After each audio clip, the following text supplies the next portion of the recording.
ভাগবত অনুসারে কপিল মুনি হলেন শ্রীবিষ্ণুর পঞ্চম অবতার। প্রজাপতি ব্রহ্মা তার মানসপুত্র কর্দমকে প্রজা সৃষ্টির নির্দেশ দিলেন। সৃষ্টির জন্য নারীর প্রয়োজন, তাই পুত্র কর্দম পিতার আজ্ঞা পালনের জন্য সরস্বতী নদীর তীরে তপস্যায় বসলেন। 10,000 বৎসর অতিক্রান্ত হল। শ্রীবিষ্ণু প্রসন্ন হয়ে কর্দম ঋষির সম্মুখে প্রকট হলেন।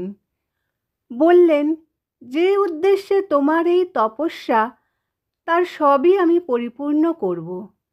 পরশুদিন স্বয়ম্ভু মুনি এখানে আসবেন তোমার সাথে তার কন্যা দেবহূতির বিবাহের প্রস্তাব নিয়ে। তুমি রাজি হবে, সংসার ধর্ম পালন করবে, তোমাদের 9 জন কন্যা সন্তান হবে এবং একটি পুত্র সন্তান হবে, যে আমার আংশিক অবতার। যথাসময়ে স্বয়ম্ভু মুনি রানী শতরূপা রাজকন্যা দেবহূতিকে নিয়ে কর্দম ঋষির আশ্রমে এলেন। বিবাহের প্রস্তাব দিলেন। রাজকন্যা ছিলেন অপরূপ সুন্দরী। একদিন রাজকন্যা প্রাসাদের ছাদে খেলছিলেন। তার সৌন্দর্য দেখে বিশ্ববসু গন্ধর্ব বিমান থেকে পড়ে গেলেন। এরূপ রূপবতী রাজকন্যাকে বিবাহ করতে কর্দম ঋষি তৎক্ষণাৎ রাজি হলেন, কিন্তু একটি শর্ত রাখলেন। সন্তানাদি হওয়ার পর সন্ন্যাস আশ্রম পালনের জন্য তিনি গৃহত্যাগ করবেন। দেবহূতি সম্মতি জানানোয় বিবাহ সম্পন্ন হল। সংসার ধর্ম পালনের কিছু সামগ্রী নবদম্পতিকে দান করে পিতামাতা নিজ রাজ্যে ফিরে গেলেন। কর্দম ঋষি তপস্যায় রত থাকেন। স্ত্রী দেবহূতি সর্বদা স্বামীর পরিচর্যা করেন, কখনোই নিজের খেয়াল রাখেন না। ক্রমশ তিনি শীর্ণ কান্তিহীন হয়ে পড়লেন। দীর্ঘ সময় পর ঋষির ধ্যান ভাঙলে তিনি স্ত্রীকে চিনতে অসমর্থ হলেন। পরিচয় জানতে চায় দেবহূতি বললেন, আমি স্বয়ম্ভু মুনির পুত্রী দেবহূতি। আমার সঙ্গে আপনার বিবাহ হয়েছে, আমি আপনার পত্নী।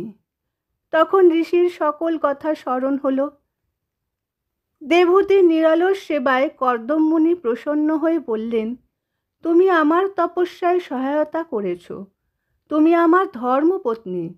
আমার তপস্যালব্ধ ফলে তোমারও অধিকার আছে, কি চাই বলো। দেবহূতি বললেন, সন্তান সৃষ্টির জন্য আপনার সাথে আমার বিবাহ হয়েছে। পত্নীর কথা বুঝতে পেরে শ্রী বিষ্ণুর সহায়তায় যোগ বলে অত্যন্ত বিলাসবহুল একটি বিমান রচনা করলেন কর্দম ঋষি। দেবহূতিকে সরস্বতী নদী থেকে স্নান সেরে আসতে বললেন।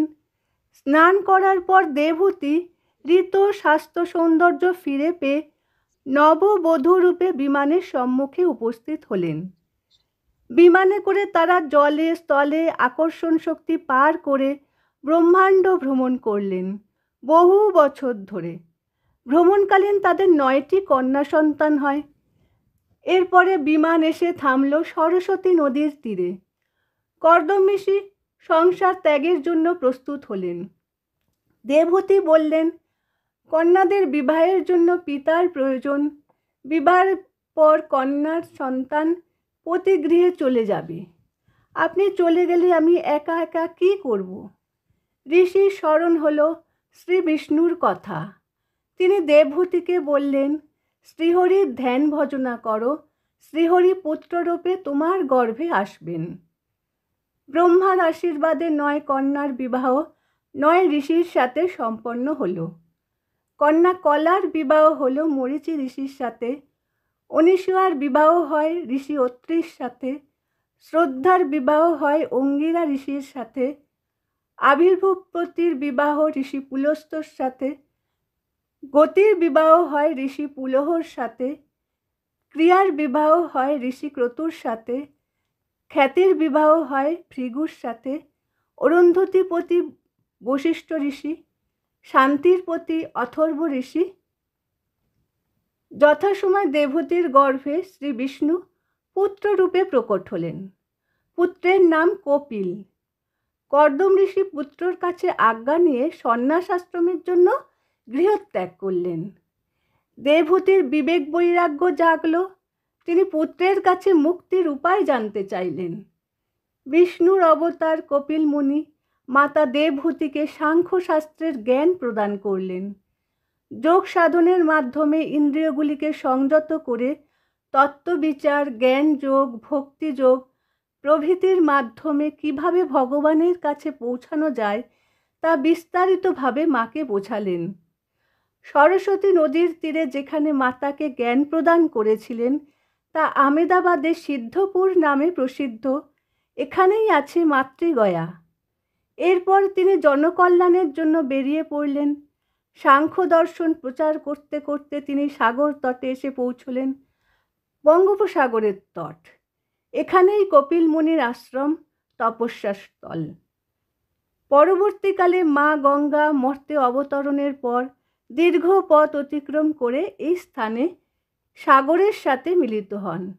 এই মিলনস্থলই হল গঙ্গাসাগর, কলকাতার কাছে অবস্থিত।